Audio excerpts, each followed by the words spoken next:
Hello everyone, welcome back to my channel. మనం ఈరోజు SBI clerical mains exam 2025 ఎలా attempt చేయాలి, how to attempt more. Attempt ఎక్కువగా చేస్తే ఎక్కువ మార్కులు వస్తాయి, తక్కువ చేస్తే తక్కువ మార్క్స్ ఎలా వస్తాయి అనేది మనం ఈరోజు ఈ వీడియోలో చూడబోతున్నాం. సో వీడియో లాస్ట్ వరకు చూడండి, మంచి ఇన్ఫర్మేషన్ ఇస్తున్నా.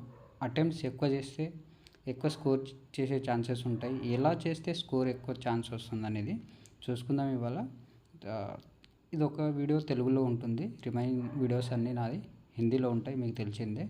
సో 2K సబ్స్క్రైబర్ నియరెస్ట్ ఉన్న ఒక 10 మెంబర్స్ 12 మెంబర్స్ యాడ్ అయితే 2K సబ్స్క్రైబర్ అయిపోతారు. దాని తర్వాత నాకు కూడా కొద్దిగా మోటివేషన్ అనేది వస్తుంది. సబ్స్క్రిప్షన్ యాడ్ అవుతూ ఉంటే నాకు కూడా మంచిగా అనిపిస్తుంటుంది, నెక్స్ట్ వీడియోస్ మంచి ఇన్ఫర్మేషన్ తీసుకురావాలనిపిస్తుంది.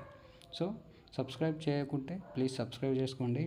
వీడియో మాత్రం పూర్తిగా చూడండి, అప్పుడే మీకు క్లియర్ కట్గా అర్థమవుతుంది.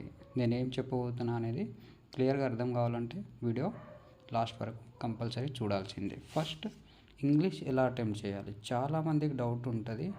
నా అటెంప్ట్ స్ట్రాటజీ మీకు షేర్ చేస్తున్నా.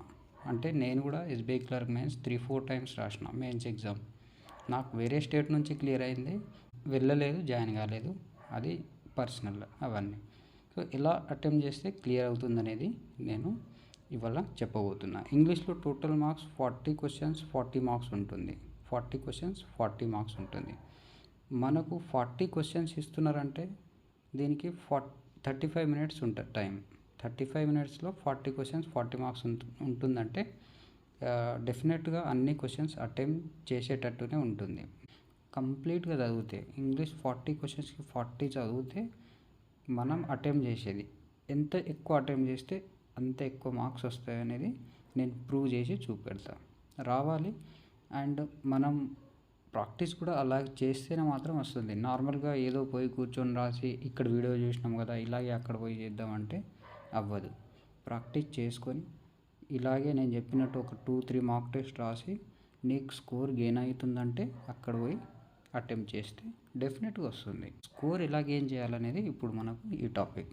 నేను ఫర్ ఎగ్జాంపుల్ ఒక 35 క్వశ్చన్స్ అటెంప్ట్ చేసిన, 40 క్వశ్చన్స్లో 35 అటెంప్ట్ చేసిన, దీంట్లో 8 రాంగ్ అయినాయి. ఓకే, 8 అంటే 35 నుంచి 8 తీసేస్తే ఎంత వస్తుంది? 27. ఓకే, ఈ 27 నీ చేతిలో ఉన్నట్టు. ఇక్కడ రాంగ్ అయినది 8 అంటే 8లో ఈచ్ 4కి 1 మైనస్ అవుతుంది, అంటే ఇక్కడ 2 మైనస్ అవుతుంది.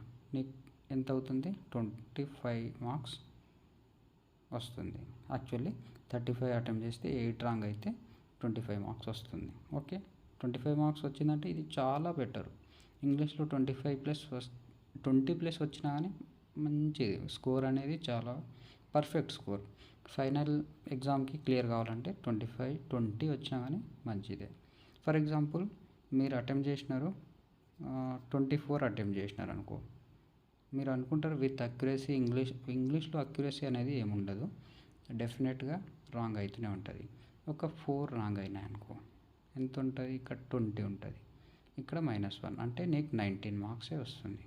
ఇక్కడ 25 వచ్చింది, 35 అటెంప్ట్ చేస్తే 25 వచ్చింది, 24 అటెంప్ట్ చేస్తే 19 వస్తుంది, అంటే నీకు 6 మార్క్స్ వేరియేషన్ ఉంది.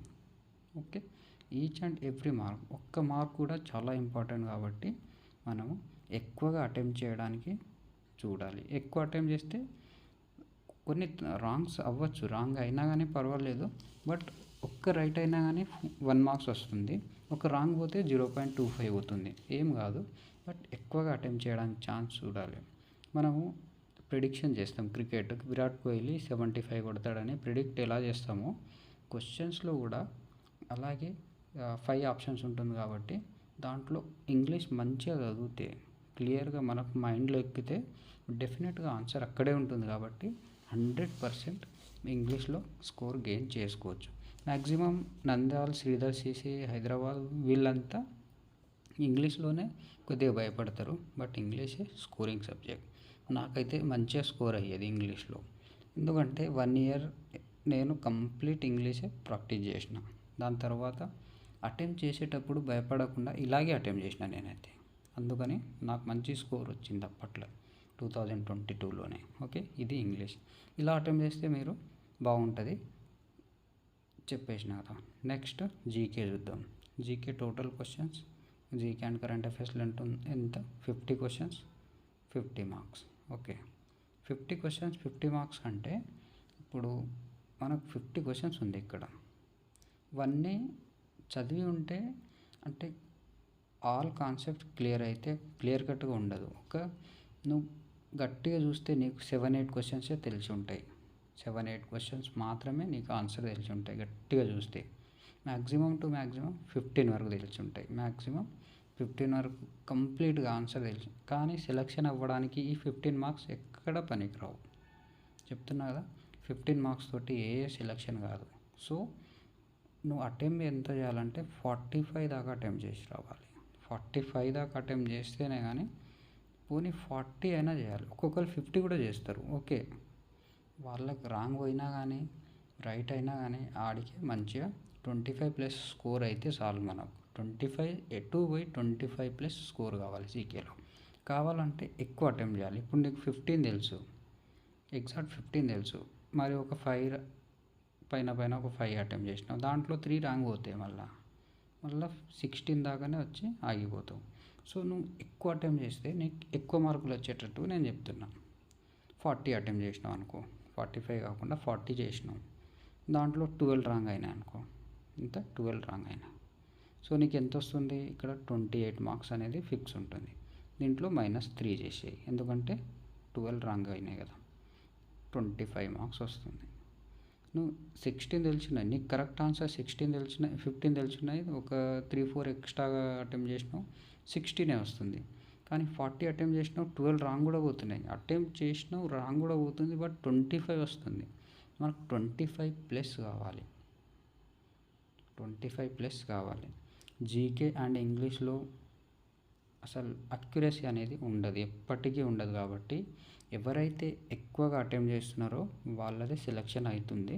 లాస్ట్ 5-6 ఇయర్స్ నుంచి నేను చూస్తున్నాను. నేను కూడా చాలా ఎగ్జామ్స్ రాసిన అని చెప్పినా కదా, రాసిన అన్నీ చేసే ఇక్కడ దాకా వచ్చిన నాకు తెలుసు. So you have to attempt more in GK and English. Attempt ఎక్కువ చేస్తే నీకు మంచి స్కోర్ వస్తుంది, మంచి స్కోర్ తెచ్చుకోవాలి కూడా. ఫైనల్ సెలెక్షన్ కావాలంటే భయపడద్దు, భయపడితే మళ్ళీ నెక్స్ట్ ఇయర్ ఈ టైంకి అక్కడే ఉండిపోతాం. లాస్ట్ ఇయర్ ఇదే చెప్పిన నేను, ఎవరు చేయలేరు, అక్కడే ఉన్నారు మ్యాక్సిమం చాలామంది. సో నెగిటివ్ తీసుకోవద్దు, ఏం కాదు, పాజిటివ్ మైండెడ్ తోటి పోవాలి, మంచిగా చదవాలి. చదివి మనం చదివే పోతాం అక్కడ. మ్యాక్సిమం అన్ని క్వశ్చన్స్ తెలిసే ఉంటాయి, బట్ కన్ఫ్యూజన్ ఎక్కువ ఉంటుంది. ఆ కన్ఫ్యూజన్ పోవాలంటే ఏదో ఒకటి చేయాలి, స్మార్ట్ వర్క్ చేయాలి, హార్డ్ వర్క్ కూడా చేయాలి. స్మార్ట్ వర్క్ అంటే స్మార్ట్గా అంటే ఏముండదు, ఇదే వర్క్ స్మార్ట్ వర్క్ అంటారు, దీన్నే స్మార్ట్ వర్క్ అనొచ్చు. ఇప్పుడు క్వాంట్ రీజనింగ్ తెలిసిందే, ఇక్కడ మీకు ఎన్ని తెలిసి ఉంటే అన్నీ అటెంప్ట్ చేయాలి. దీంట్లో అలాంటి ఎక్స్క్యూజ్ ఏమి ఉండదు. ఇవి అటెంప్ట్ చేస్తే కానీ మార్కులు వచ్చేవి. కంపల్సరీగా ఎన్ని వస్తే అన్నీ సాల్వ్ చేయాలి, ఎక్కువ తక్కువ ఏం చేయొద్దు. డెఫినెట్గా ఎన్ని ఉంటే అన్నీ నీకు తెలిసినంతే అటెంప్ట్ చేసి రావాలంతే. ఇది ఇలా ఫాలో అవ్వండి. ఒక 2 మార్క్ టెస్ట్ రాసి చూడండి, డెఫినెట్గా మీకు వేరియేషన్ చాలా కనబడుతుంది. నేను కావాలని తెలుగులో షూట్ చేసిన ఈ వీడియో, హిందీ పీపుల్స్ నాకు కామెంట్ వేరే విధంగా వస్తుంటాయి. ఇప్పుడు చూడాల్సిందే వాళ్ళ కామెంట్స్ ఏమేమి వస్తాయో, బట్ మీకోసమని ఈ వీడియో షూట్ చేసిన. ఓకే, మీకు వీడియో నచ్చితే please subscribe my channel, like my video, share my video to your friends. Thank you.